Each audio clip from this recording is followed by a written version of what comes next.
Thanks. Thank you. So my kind of like usual data shtick, I think, is probably going to be wasted on you guys because you probably know the basics for sure. So I'm just going to run through, I've kind of some data that we use to, especially in the formative days of OkCupid, to kind of make the site better, or the sort of things that then eventually gave rise to the blog and to the book. And then I will answer questions if there are any, just because I've found for audiences like this, I'm a bad predictor of what people want to talk about or hear about. So yeah, I'm happy to answer anything there. So I am one of 4 founders of OkCupid. I still run the business day to day. And we started the site back in 2003. We had actually all quit SparkNotes, which was on the 9th floor of this building. I remember we were in there before September 11th and then after. So there was I used to be able to just walk in, take the elevator up, and go to work. So I had the whole kind of Homeland Security style process getting here today. And so we started the site in 2003, basically as an answer to kind of the eHarmony, highly prescriptive, like soulmate-oriented dating model. I'm not sure exactly how they run their site these days, but it used to be this thing where you answer this really long questionnaire. Certain answers could totally disqualify you, and then in addition, after you went through that, they would show you this kind of very curated but almost highly restricted list of people that you could talk to that they thought were perfect for you. And then if you didn't like them, you got like 3 or 5 matches a day, and then it was like, too bad, we'll see you tomorrow, hopefully. So the reaction to that from us was we wanted to just make it kind of open where people could find whatever they wanted. And of course, as you guys know, as soon as you kind of start asking questions like what users want, what do users want, or how can this person do something on the site, you have to start collecting data. And the way we did that was with these match questions, which is to ask kind of everything under the sun. That's like about religion and flag burning and abortion, and then about scary movies and brushing your teeth and all kinds of nonsense also. So, and then we basically, my co-founder Chris Coyne did it, but together we kind of refined this idea of what it means for 2 people to sort of get to know each other, which was our intent for the site. It's just asking how much a series of sort of questions like banter and how much your answers satisfy each other. And it's pretty simple, and we put it into a formula, and it gives out a percentage even to this day, although there's been some slight tweaks and we don't always use that exact formula anymore, our algorithm. But so one of the things about a dating site that is unique is that you're trying to like connect people with people rather than people with content, or people with like search results that they want, or people with cool things to pin or whatever. So there's a lot of kind of bizarre things or special things about a dating site. So we started this thing and matching people up, and we learned very quickly that you can have an algorithm and you can return 10 of the, say, 10,000 people at that point that you have in New York for this person to look at. And regardless of whether the viewer is a man or a woman, and regardless of what the numbers are that your algorithm has output alongside each picture, and even regardless of like the various biographical details attached to each picture, they just click on the hottest picture. So it's what we have come to call the focus problem. For this reason, men and women focus on the most attractive person on the page. And so in the aggregate, these attractive people just get like targeted, just bombed. And they get way too many messages. They get grossed out. It's almost always a woman in this situation. They get grossed out. They don't answer them. They leave. Guys don't get replies. They leave. And it's just a huge kind of implosion. And so I guess this is a good time to ask, is this slide thing actually working? Because it's not. There it is. This is my first slide. It was hard. So we started. We realized really quickly that we needed to solve this problem. And of course, you could impute how you need to know how hot people are so you can kind of manage the experience. And you could impute hotness, obviously, by who gets the most messages. That's almost like that would be the best way to do it, except that you have to have the problem occur that you're trying to prevent. In order to prevent it, it doesn't really work. So we need to be able to figure out how hot people are before they get too many messages. And so the way you do that is you just let people rate. It's very low friction. They just volunteer this information very quickly. We called it Quick Match. It was basically a knockoff of Hot or Not, which has kind of resurrected itself as a knockoff itself of Tinder. But way back in the day, it was just this thing where you rate 1 to 10 stars for people over and over again. And that's what we did. So And we launched it, and we were getting the information, and we were managing the experience or whatever. But you know, obviously you pile up histograms of how people are rating things, and just to see what's going on. And this is the I'll use this one. This is the histogram of female looks, straight female looks on OkCupid. So this is women rated by guys, and how it kind of the population sorts itself out. As you can see, it's actually on a 1 to 5 scale. It's centered almost at 3. I think the median here is 2.83, which is very healthy. Like this reflects, I think, the intuitive idea of what attractiveness is in the external world, right? You have some people that are very ugly, some people that are very hot, and then most people are just kind of in the middle somewhere, right? And so this is a sign that you have devised your metric or your interface pretty well, and we were happy about that. And it also is an odd thing. It's well, never mind. Well, I was going to say thanks. So, you know, there's this idea. That I think is true in a lot of situations, that kind of Photoshop or retouching in other ways, or just models in general, magazine covers, have kind of reformulated the idea, or have reformulated the idea about what it is to be beautiful. And you would imagine that in a situation where men expect every woman to be a supermodel, to put it very bluntly, that you would have this curve would be way down. They would think that the average woman that they see, they would be shifted way further down towards ugly, because they expect everyone to be whatever, thin, tall, beautiful, blonde, who knows. So this is actually kind of, the normalness of this curve is in its normality sort of refreshing. It means that people haven't taken that kind of like marketing image of attraction to heart quite as much. And this is how women rate guys. It's definitely a harsher reality. And in fact, the median there is like 2.06 or something like this. Which is actually a little bit deceptive, because the scale starts at 1. So really, this is like half, basically, is hot. Obviously, the first reaction is that all the dudes on OkCupid are ugly, which is a problem. But we tested it. We pulled 1,000 random guys off a social network and put it against 1,000 of our own dudes, and the scores came out almost exactly the same. So I don't think that that's actually what's going on. And obviously you think women are more selective, and that's how this works. And an interesting perspective on this, I gained an interesting perspective on this when I presented the slide right after a guy who was a behavioral psychologist, and right before this, he had explained this experiment that they had run, him and his team, very like kind of classic sort of academic social research. They got a hot woman and a hot guy to run out into the campus quad, or walk, and go talk to people. And the experiment ran in 3 phases. They would go, first phase is they go out, the hot woman or guy approaches somebody, and the end of the conversation is, hey, do you want to go on a date? That's like the proposition. And the attractive woman and the attractive guy got just about the same number of yeses from their marks, so to speak. I think it was something around 80%. Then second phase, they go out, they find people to chat up, and then the proposition there is like, hey, do you want to go home with me? And the woman, talking to the men out there, got basically the same number of yeses as she got asking them on a date. They were like, yeah, I thought that's what we were talking about. And the guy, of course, when he goes out there and accosts women out of nowhere and then winds up with, hey, do you want to go home with me? Got very, very, very few yeses. I think it was something like 5%. So there you see a huge disparity in the sort of the approval rating of that kind of question.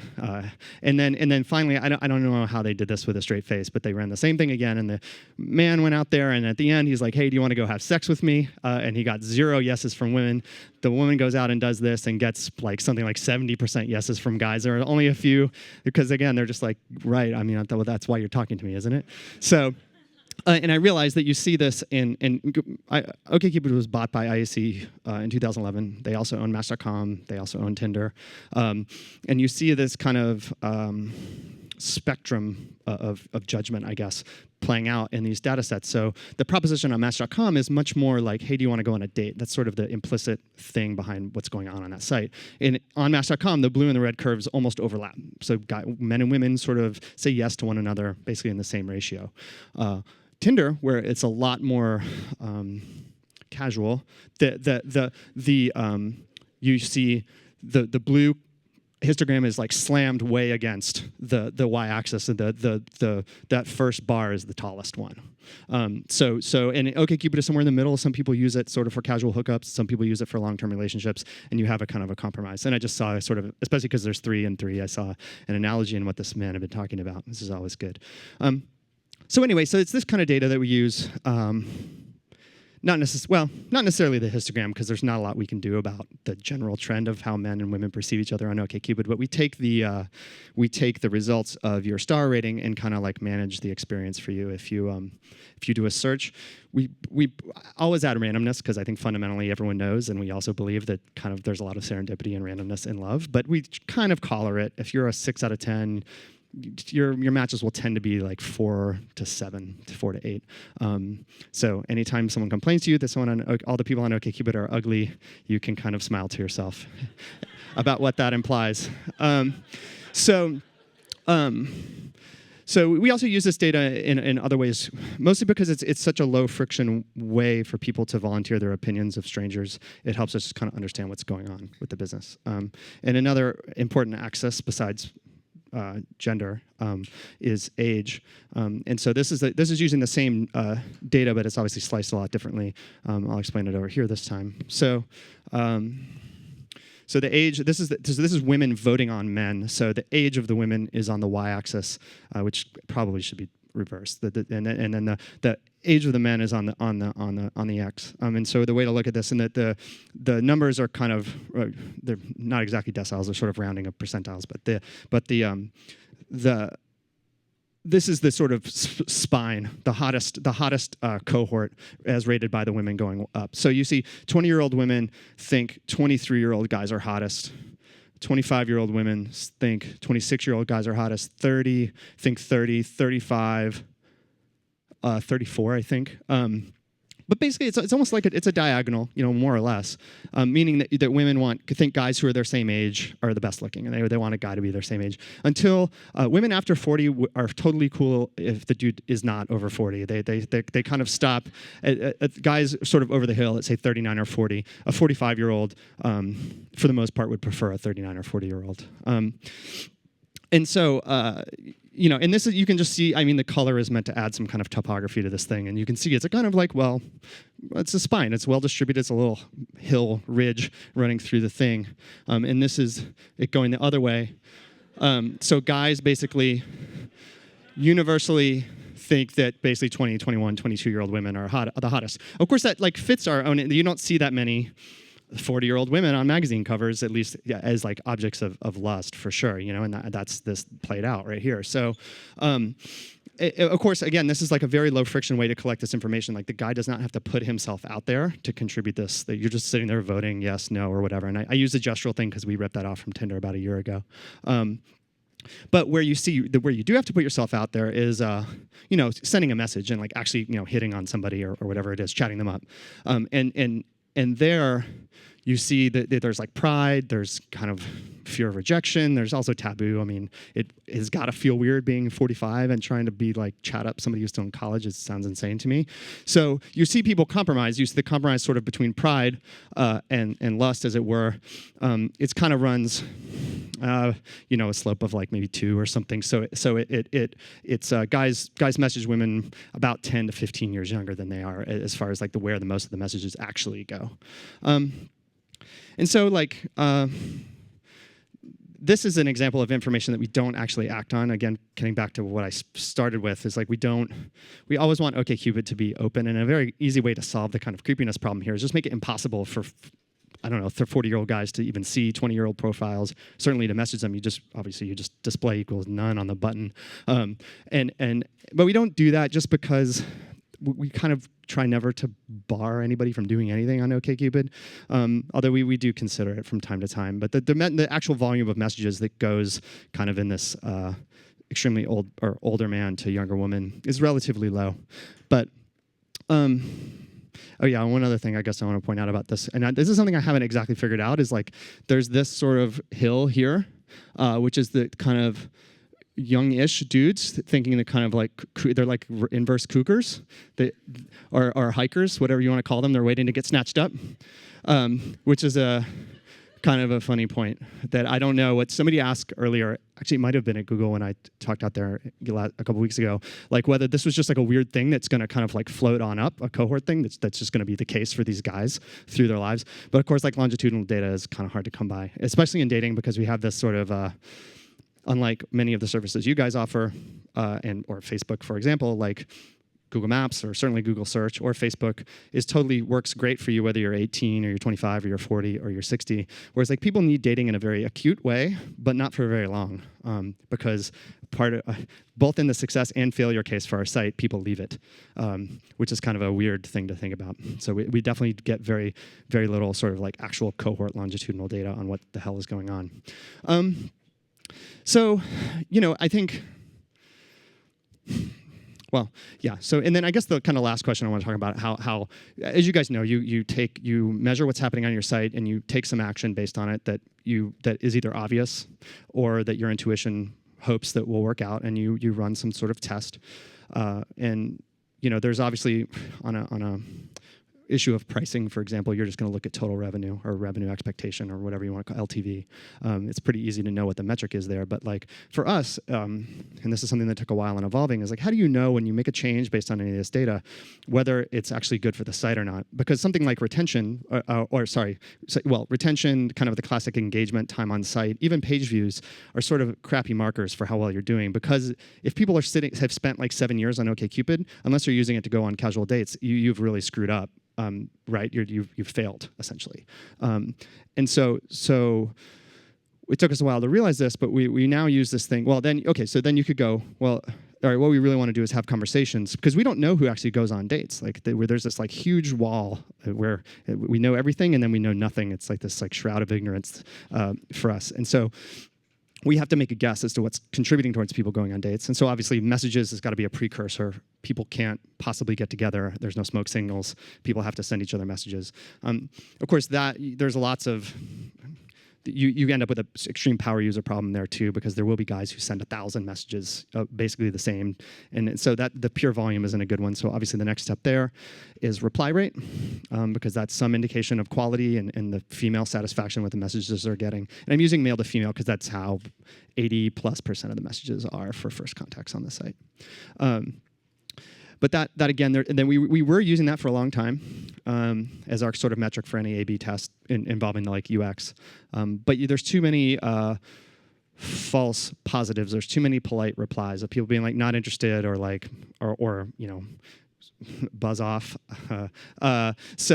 So we upped it to a so that's one. So a reply is a 1 and then a 2. So then we did 1, 2, 3. So the reply has to be good enough to elicit a further message from a guy. But again, we recently upped it to 4. So me, you. That's our success case. Because there were, even in the 3-way, if a woman writes a guy buzz off, there were just too many false positives of the guy being like, well, buzz off too. So I mean, you all know how the internet is. So now we use 4 ways. Obviously, we could take it out to N. Like, you're definitely more certain that people are having a productive conversation, or at least a substantial conversation, the longer you take that out. But at a certain point, you start having a false negatives problem where people exchange, yeah, sounds great. I live in Brooklyn. Here's my phone number.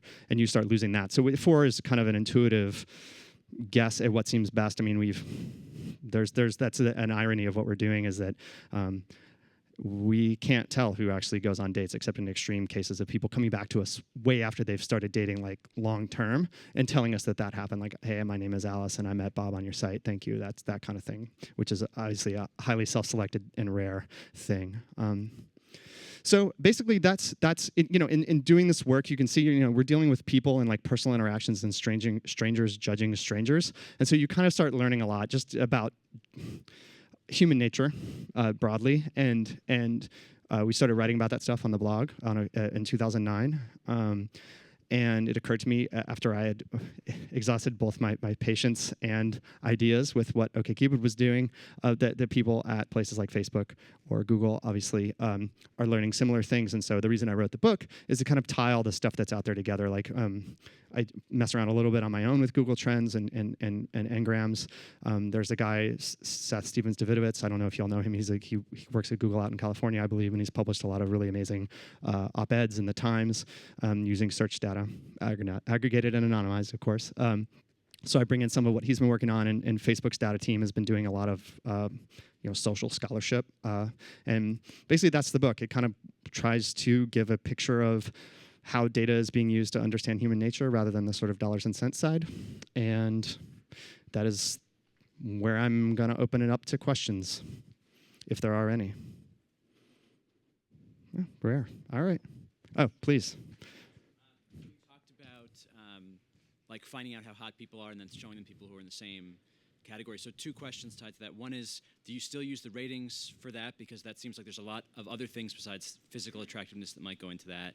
There's other things that you could use, like click-through rates, where you're only seeing a photo that might be more directly tied to how hot people are. And the second piece is, in using that in something like Special Blend, is that the only thing you use? You take that and then randomize it, or are there other things that go into choosing how to group the people that you show? I'll answer your questions in reverse. So Special Blend, I'm actually not exactly sure everything that goes into there. I know there's some jitter, there's attractiveness, there's match percentage. There might be some kind of zip code based thing. I honestly don't know exactly what goes into there. Basically the question you're asking is, do we believe quick match actually reflects people's physical attractiveness rather than this kind of more abstract idea about how cool they are, attractive they are in a more general way?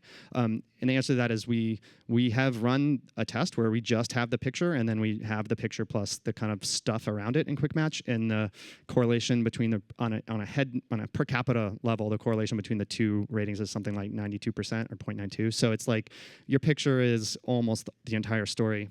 Granted, it is not the entire story, but we definitely use it as a shortcut to this, especially because if we took all that stuff away, we would people would want that, and we would have to go then create this other engine to gather the same slightly better data, and now you have, you know how UXs can be. You can't have 2 things that are almost the same but different, and then you have a kind of a problem on your hands just from a user experience perspective. Go ahead, or are you just standing guard? Oh, okay. Oh, okay. Yeah. So, one of the interesting OkCupid blog entries was pulled. This was the one that was heavily researched about, okay, this is why free dating sites are better than paid dating sites. Sure. And it seemed very well researched and analyzed, and I mean, I couldn't immediately say anything wrong with it. And it was pulled, and then later you came back and said, well, now that we've seen the insides of things after being bought by IAC, things are different, but never really addressed what's different, what were you wrong with in the first place? Like, how do you respond to yourself and that post that you pulled down? Sure. So, I mean, the genuine truth is we pulled down the post because of our own volition, because, they bought us, and it was a big middle finger to Match.com, and these are people that we have to work with, and like, why preserve that? Why begin a relationship where you have to work with them with that on the table, right? So it's an etiquette matter. And then over the course of working with them, the kind of like subtext of that post was that they basically don't really care about getting you a match, or like the site doesn't work for that. And like, I can certainly say I've learned, like, for instance, we have kind of co-opted part of their matching algorithm on our site. That they use a totally different, we go on match questions. They use this kind of interesting, I guess, network completion sort of thing, which doesn't use any interest. It basically looks at, if you and I have a good conversation, then it's trying to figure out the next person to recommend to me. It looks at the guys that other guys you've had good conversations with, and presuming that they're similar to me in some way, then what women have they had good conversations with, so that kind of extra step out, and then matches with me with them. So, and we were using data from press releases and whatever publicly available stuff we could have, and you guys can imagine that stuff can be distorted if you're a motivated person. I was a motivated person, obviously, working from the outside. So, I mean, my opinion of what they do and how that site works has definitely changed. We've learned a lot about how to make money off of, running a dating site from them. I mean, I work at OkCupid. I think it's better, but I don't think paying for dating obviously is not categorically a bad way to go about it. I don't know. That's pretty much my honest answer. I mean, my opinion of the situation has changed. I have way better information, and we took it down, and it will always remain down, just because there's just no point to having that out there when you're trying to have a productive relationship with people. Okay. Yeah. Mm-hmm. Oh, sorry, man. You sent me over here, and I'm stuck. Yeah, it's my fault. I'll go over here. Let's do this fairly. Thank you. Yeah. Sorry about that. Yeah, it's no problem. I just a question about the early days of OkCupid. Sure. How did you get your first users? How did you achieve the critical mass you needed to get things rolling? Right. I mean, to be clear, like OkCupid is a very linear type of story. It was not one of these hockey stick exponential situations. We were just kind of cruising along in a user growth way, but revenue-wise, we were kind of about to go out of business in 2009, even that late. So part of it was a cheat, essentially. Like my other 3 partners had started SparkNotes, and I was an employee there, and so we were able to advertise on SparkNotes and say, hey, this is our next thing, and that obviously has some kind of cachet. So we got an early core of users, not many, but some small 5-digit number, if I remember, sort of right off the bat. And it's so much easier to start from that than from 10. So that helped. We did just tons of. We basically tried everything. We've never marketed, so we tried. I mean, SparkNote's success was created basically by online tests and kind of silly viral content. So we tried OkCupid's version of that. We had it so people could generate their own tests. And this is back when blogs were still kind of a thing, or like personal blogs were kind of emerging. And people would print their test results or be like, and instead of posting it to Facebook, which didn't exist at that time, they would post it on their blog, which really helped with SEO. So when people searched dating site or whatever, they found OkCupid. We were one of the only free, like legit free sites back then too. So there was a price proposition there. And look, there's a lot of luck involved in anything like this. I think anybody who pretends that they've started a company and it's successful and luck had nothing to do with it is a madman. So we kind of sweated it out. The general stigma around online dating eroded, partially because of what we were doing, but just partially because of Facebook. People started to realize their friendships and kind of social lives in some degree ran through, well, not their phone then, but the computer, and that made the leap to, okay, well, I'm already living part of my life here, and I'm going to live this other part of my life through a computer. It made it a lot less weird, and that helped a lot. Yeah. Hey, so the male-female graph for straight people is really interesting. Have you ever done the same thing for gay men and lesbians? I have. I definitely have done it, and I just cannot remember the trend. Someone asked me this, and I know that that's like a really shitty answer. But I have. My experience with the stuff is that generally guys act like guys, regardless of whether they're straight or straight or gay, and women act like women. So I'm going to guess that the two things are very, very similar. My email is Christian@OkCupid. I can confirm that for you when I get back to my actual desktop. Okay, so it's the person doing the rating. Yeah. I would be, if I had to bet on it, I would say that that's what goes on. Thanks. Mm-hmm. Hey, thanks for coming in. And sorry. Oh, you're good. No, this is good exercise. Okay, yeah. Thanks for the talk. You mentioned in the earlier question that how for a dating site to make money, you need people to stay on your site. So either immediate success or long-term failure is not good for you. So how do you balance that? You want people on your site to make money, but if people won't stay on your site forever, that. So. Yeah, I mean, I don't. Here's the thing: I don't know if it's true that people staying on the site actually helps. I mean, it makes you incrementally more money in certainly a very narrow way. You show more ads or whatever it is. OkCupid is free, right? There's a freemium thing, so you can basically the site as it was created is that entire functionality remains free, and we've kind of layered on extra things that people can pay for if they want to kind of easier or get rid of the ads, whatever. So.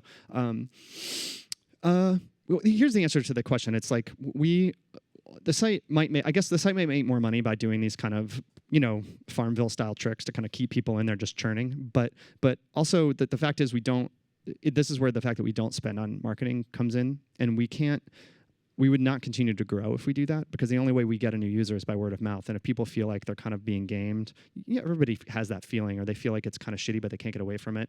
Like they're not going to tell their friend. And more to the point, we need people to actually go on the dates so that the roommate is like, oh, where'd you meet her? Or whatever, the weddings happen and hey, where did they meet? And the answer is OkCupid. That's how people come to the site. That's the best possible word of mouth you could have, is where a couple gets married because of OkCupid and all 300 people know that it works and it worked really well and it's safe and all of this stuff. So it's part of our just user acquisition strategy, I guess. It's a little bit in tension with our monetization strategy, but we prioritize we got to have people come through. It's like a precursor for making money. So we really sincerely do try to get people on dates and off the site as quickly as we can. So a follow-up question to that. Yeah. So some of the dating sites might allege that they are better in because they just have like to sign up you pay $50 or something. Yep. So in that case, like they might allege that OkCupid is just like wants to keep you on the site versus their site is better. They might for allege the that. end goal. Yeah. So I'm sure you guys are all familiar with allegations that can be thrown at various internet companies. I mean, what can I say? It's not true. There's no I think it seems, well, I would find it hard to counter the argument that I just made that it is in our interest to kind of keep people trapped and unhappy on OkCupid. If you believe that because they're trapped, they're unhappy, which I think people are savvy enough at this point to not, I mean, for the exact reason that Farmville is and Zynga and generally is having trouble, and that kind of the latest, I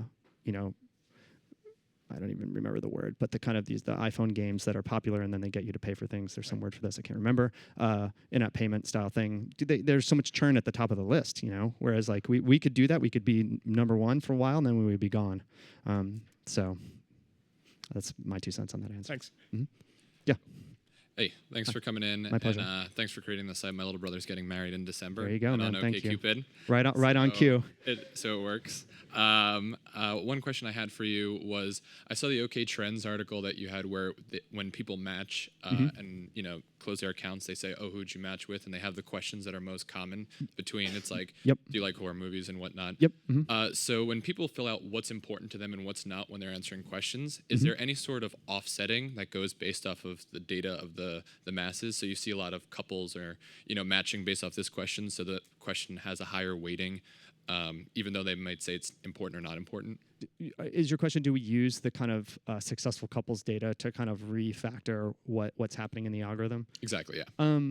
The answer is no, mostly because, first of all, that particular blog post wasn't based on what was important. It was based on what the kind of unexpected, I ranked the questions that were easy to ask by the amount how high they correlated with success in the couples, if that makes any sense. So the expected number of couples that would agree to the horror movie question, that question is answered 50-50. It's like 50.25% of the site says yes, and whatever 49.75 says no. So the expected number of couples that would agree on that question is about 50%. However, among all the successful couples we've created, at least in my data set that I know of, something like I want to say something like 72 or 74% of them agree on that question. So you can see that that's like a very high. It's a very high number to agree, certainly at random chance.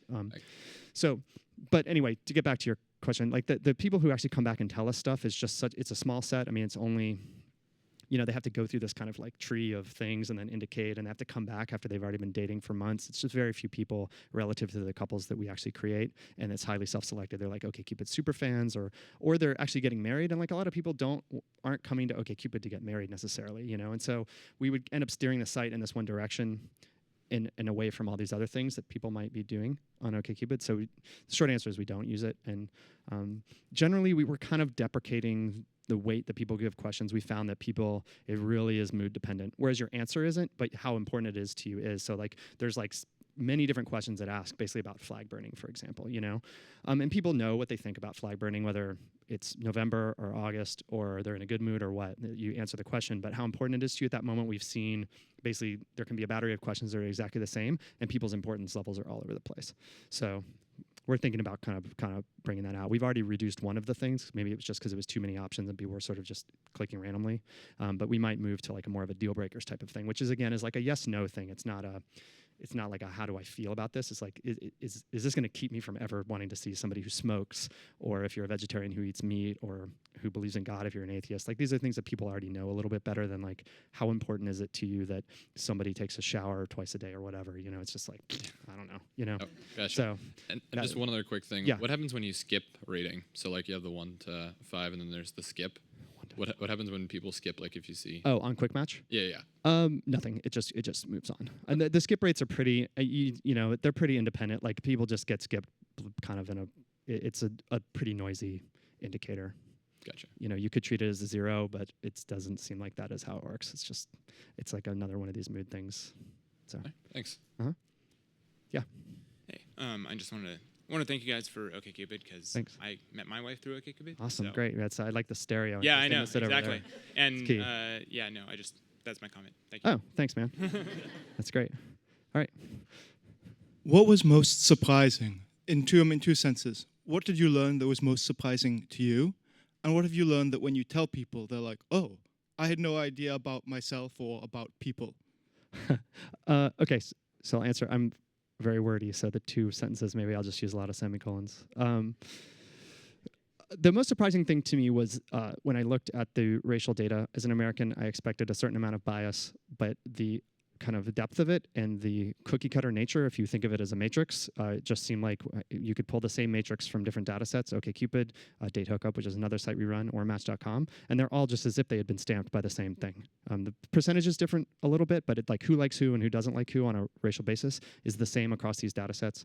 Totally different user acquisition strategies, totally different user interfaces, totally different user bases.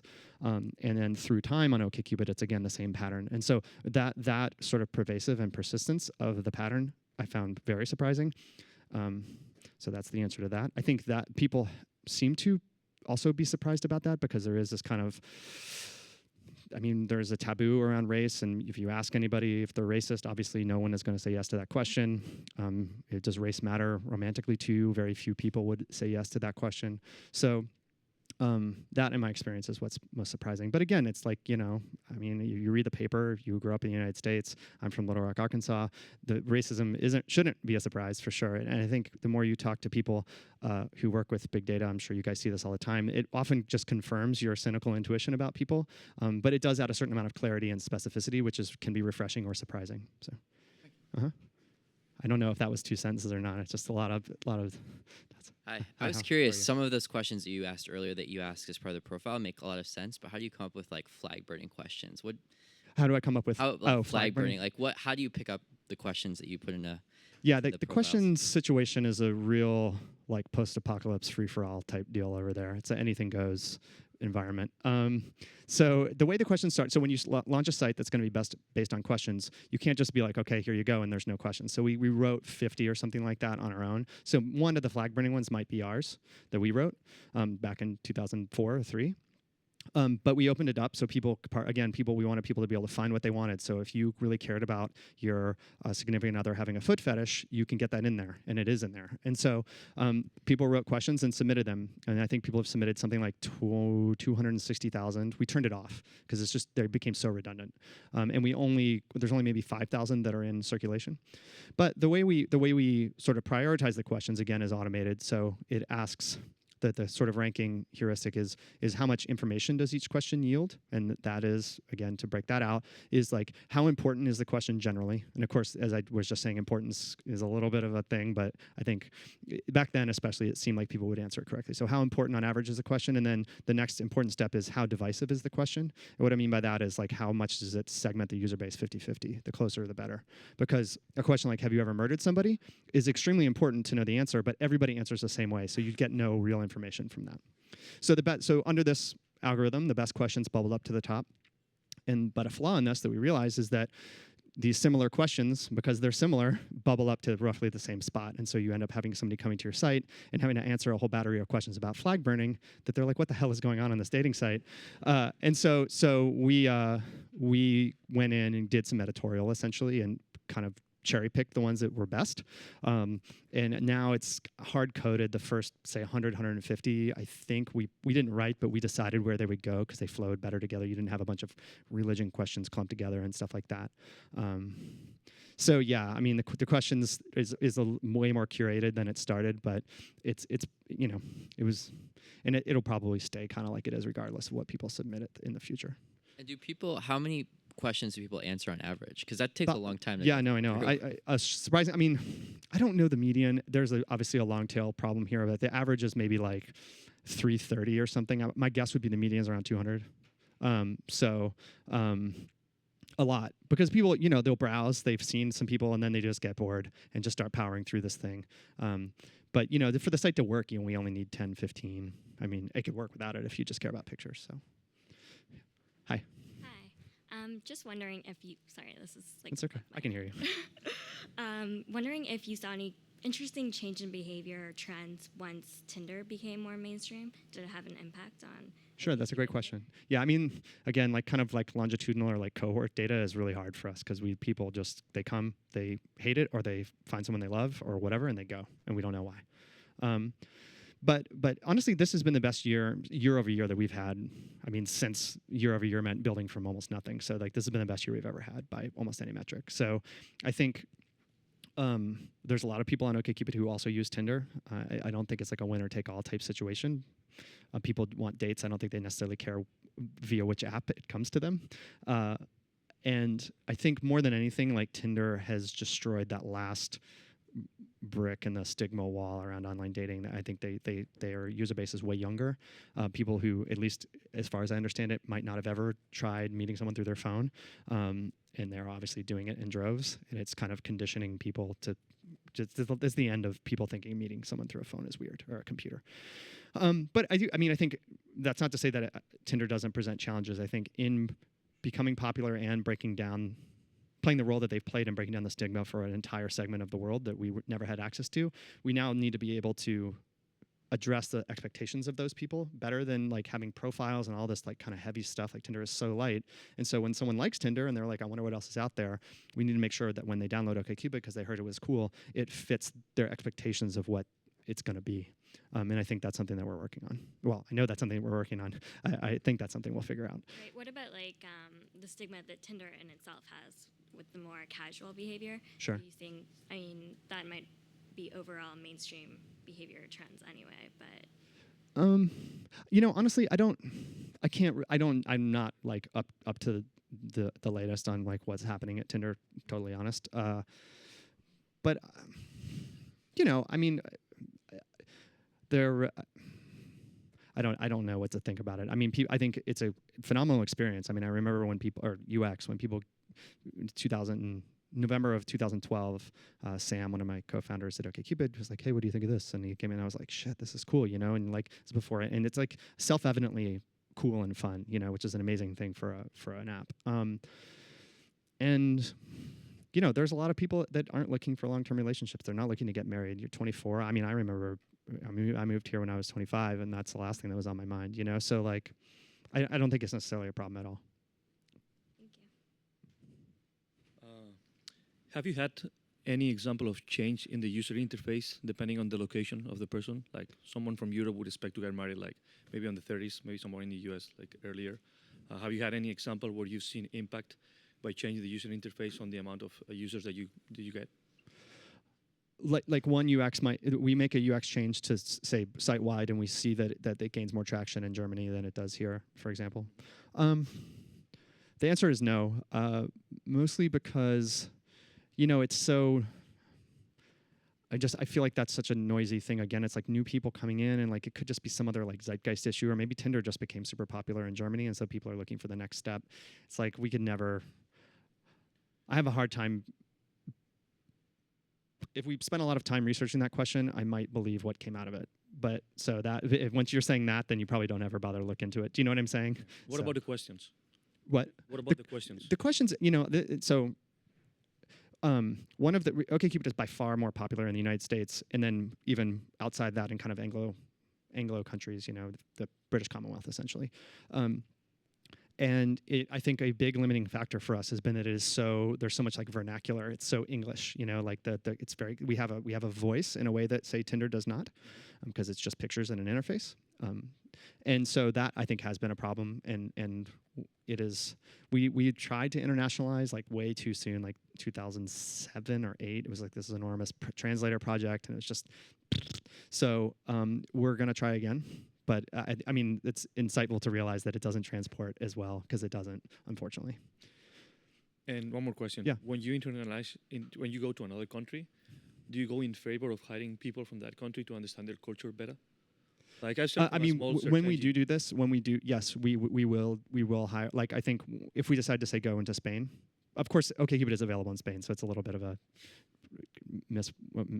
misrepresentation of what would happen. But when we decide to try to make OkCupid more popular in Spain, we will definitely hire someone who is either a Spaniard or has spent a lot of time there and understands the culture. Because dating, unlike say search, I imagine people searching for things in Europe or in the US are kind of doing the same thing. I guess there might be grammatical differences in how the thing gets laid out, but there's actual cultures, different dating cultures that you have to address that are very difficult. In Germany, for example, they kind of reject, even though most people certainly can read English, they just want it to be German and feel very like Deutsch, you know. But on the Netherlands, they don't care. And in China, for example, IAC owns part of a dating site in China and is actually a call center with a website that you kind of find people and then you call in. And it's like 3,000 people that someone will take your call and like help you. It's a totally different deal where they have to maintain this kind of like older school village matchmaker vibe. So it's a weird problem to have to address. But anyway, thanks. Yeah. Hey.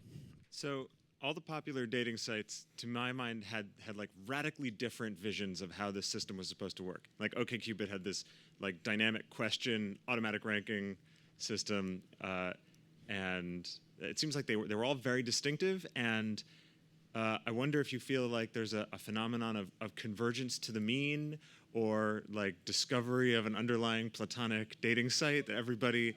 Yeah, I mean, I don't know if mean is the right word, but I think there probably is some convergence. I mean, like in any industry, there's going to be best practices, you know. And like, for instance, for ways to vote on people, that's the swipe gesture that Tinder came up with is awesome. It'd be stupid to have a button that says no and says yes at this point. Why? You've got to make it swipe, right?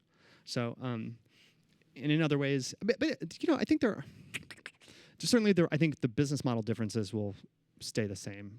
That's part of the way people, to someone else's question earlier, like the fact that Match asked people to pay, I think there's a lot of people, perhaps justifiably, consider that a marker of seriousness. If you have paid to be there, then they know that you're not like dicking around and you're not going to troll them or whatever it is. And some people want that assurance for sure. I think that will stay. It will probably also change subtly in some ways, and there will be probably more convergence as we've started charging for some things too. In terms of the UX, like, I don't know. I don't know. Dating is the weirdest thing. It's like it's one of the few things that people will pay for on the internet, and so people are always trying to horn in on it. And you can also, it's very PR related. Like you see, there's dating sites out there that are essentially a press release and nothing more. Like Cupidtino, the dating site for Mac users, it still shows up in like articles about the online dating landscape. And I guarantee you no one is on that site. So for real, I mean, there was an article about IAC's dating portfolio 2 weeks ago in the Times. That's kind of very serious, like treatment of what we're doing and what might happen. And in there, they list as a possible threat to the portfolio a couple legit sites, and then just with no other commentary, seacaptaindate.com, which is a site for, you should all go check it out, for sea captains to find dates. And so you're just like, what? This is not a site, you guys, you know? And you know, that dating is just so. What the way where this is going to is, I think there will be consolidation and then kind of fragmentation. You know, like the way a forest works after a fire. You know what I mean? There's always going to be new and kind of regenerative sites like Sea Captain Date. Hi. Hey. You recently had an article in the Wall Street Journal on some of the experiments that were being conducted. My wife and I were wondering what the nature of those experiments were, and whether they were being run specifically in January of 2010. Well, I mean, you guys certainly must know their websites are always testing things. Certainly when it comes to a recommendation algorithm, whether it's recommending some news from your friend you want to hear on your Facebook wall or news feed, or some search result that is pertinent to the kidney beans that you just searched for, or whatever you've searched for, or who we think you might want to talk to. So I guarantee you there was something in flux generally then. That particular experiment was not, and anybody who communicated as part of that experiment was notified immediately afterwards. Like that experiment occurred basically right before I wrote about it. Oh. And the experiment was a tweak to our matching algorithm, that you could call it, but it was, we basically ran it against a placebo, which had the effect of testing it against, you think of all the real world ways that people match. Are real-world ideas for putting people together. There's birds of a feather, which is kind of things in common, which is kind of how we generally work. There's the kind of like, you're my type and she's your type of thing, the way Match.com does it. There's opposites attract, which is essentially what got tested in the experiment that you're talking about. There's also like, she's from a good family, you're from a good family, you're done.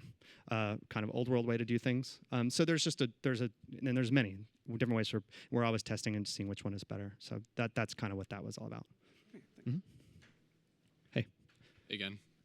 Question for you. Since you guys were kind of, trailblazers in destigmatizing online dating, was there any hilarious stories from the founding, the startup, talking to your parents, hey, I'm doing an online dating site for a living? Like, what was something funny that, like, happened? Something funny that happened. I mean, mean, it's a very vague question. No. It's a good question. I mean, I'm certainly part of OkCupid's voice is kind of humorous, and the book is humorous, and like I like to tell jokes. But I'm also a very grim, like focused person, just like the other guys who work at OkCupid. And so, we're just like sitting in there trying to make the site popular when it's not.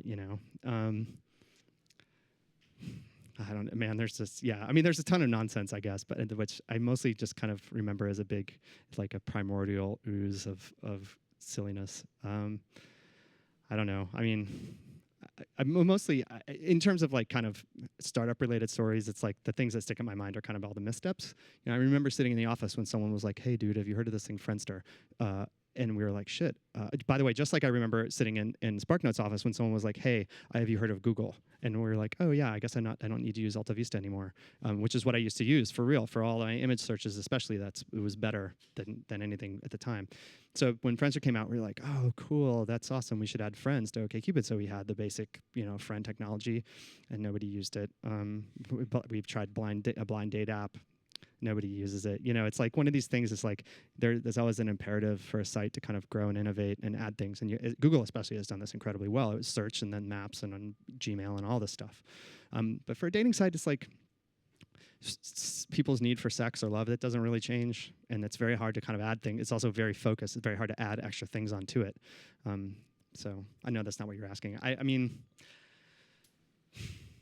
what are your thoughts on farmersonly.com? We are quaking in our mud-covered boots on that one for sure. I mean, I guess we had this one. Well, no, I'm not going to say it 'cause it's too personal. There's some funny personnel stories, but obviously that involves other people that I don't want to talk about. So, but yeah. The class of people who will work for a startup with very dubious prospects and no money is a strange group of people. I'll tell you that. Thank you. Yeah, go ahead. So I haven't checked on the gender options on OkCupid.com in a while. Maybe you've changed it, but I think last time I looked, it was just I'm a man/woman interested in men/women. Yep. Are there any plans to include non-binary gender options, or are there difficulties in supporting that? I can imagine there might be, but yeah, there are, and there are. The answer to both your questions is yes. I mean, that's in progress, and maybe we're about to launch a test. Like when Facebook came out with the 51 or 57 options, like they did on Valentine's Day, that's kind of throwing down the gauntlet a little bit. And it's a question that, we have many people internally are highly interested in supporting that functionality. But it is like we built the site how we built it back in 2003, and it's kind of like into the code, the binary. And it's also not as easy as simply displaying what someone is. You have this discovery problem, which is at least half of the experience. And so there's so many types of tools that we could roll out that would give people kind of more fine-grained control, and this is one of them. But people can very easily blow themselves up by selecting, if you're if you're two-spirited or something, one of the ones that's on Facebook's list, you have every right to have that identity, and then you also have every right to expect people to be able to find you. And if you put yourself in as a gender that there's not very many people actively searching specifically for that, you can describe yourself in a way, and then you basically end up in a black hole because no one will find you, even the people that you would be open to talking to or dating. And so the discovery problem, and that's a very specific example, but it kind of that problem exists for almost every one of the ones on that list, is that people have specific ideas about who they are, but not necessarily specific descriptive ideas about who they want to date generally. And so you kind of have this asymmetry in what people are willing to search for and how people are willing to describe themselves. Does that make sense to you? Yes. Okay. So it's a hard thing to solve, and we're working on it. But also our back end is kind of gives us trouble, frankly. Oh, okay, cool. All right, guys. Well, thanks for having me, and I hope you buy the book. It's funny and good. And for those of you that use OkCupid, thank you very much, and thanks for having me.